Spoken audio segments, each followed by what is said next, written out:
stopping this madness, this criminality. Stop Biden. It's so damning, so damning. How can you go on talking about this? How can you go on without stopping this madness, this criminality? Stop Biden, stop FDA, stop CDC, stop the WHO. They are killing millions and soon going to be billions of people on this planet because they are now trying to introduce mRNA vaccines for everything on Earth, everything. Measles, mumps, hepatitis, flu, you name it, you have it. Doctor, would you tell people not, I mean, injecting these kids is pure evil. Is that right? They just passed it here in the United States to put it on the vaccine schedule for children. Absolutely outrageous. It's murder, is it not? Outrageous. It is satanic. It is pure evil. You've been vaxxed yourself, doctor? Of course not. I'm not mad. I just wanted to make sure I get that. People say, "Oh, because I want to make sure." That, I mean, how can anyone be so foolish? And you would, and this idea, Dr. Michael Yeadon, you probably know him too. He says, "Listen, you don't need a booster. You don't need that." It's Dr. Ryan Cole says, "Progressive poison. So no more shots. None. Zero. Nuka. Done. No shots. Right? Right. Of course. We're all d'accord, you know, Mike Yeadon and Ryan Cole, we're always saying the same thing. And you have to realize that we did not know each other until COVID came.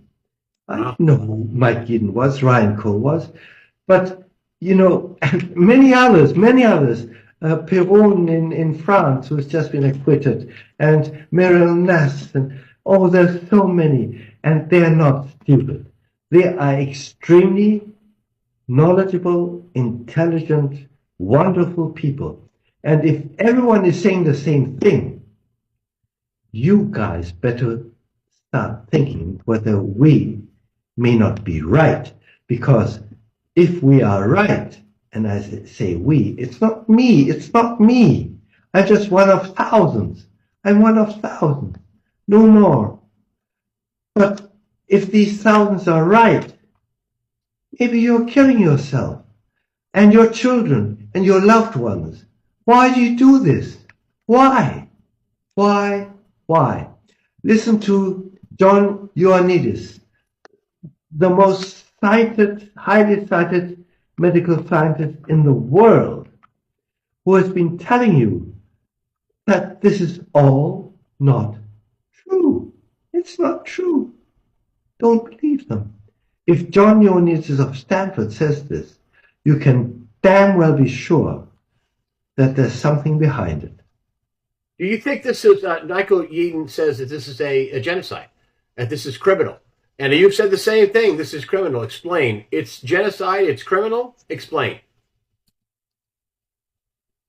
I am afraid to say, up until 1.5 years ago, I would never understand this. But now that I see what is going on, I have to admit that those colleagues and friends of mine who have been telling me that this is genocide may be right. They may be right. I don't know, but I feel in my mind that there can be no other agenda. There is no other explanation. There is no other explanation. Because it is clear that these vaccines, the gene-based vaccines, first of all, are not needed because we are not dealing with a killer virus that is destroying mankind. Anyone who says otherwise is obviously lying to your face. Second, it is obvious that these so-called vaccines could never ever have protected against infection because the antibodies are not there where they are needed. First. Second, because the resistance and the immunity to these viruses is not antibody-based. It is based on T cells that are present in every human being. And third, and the worst, is that these gene-based vaccines are the most terrible instruments that have ever been introduced into the human body to destroy humans, starting from the mind, going to the heart, going to the organs, and to the entire body. And these vaccines are going to destroy mankind. Do you think that the totals will end up in the, you said it's millions already, and you suspect it will end up being billions of people killed by these vaccines. Is that your statement? Well, if the boosters continue, my answer is, I'm afraid so.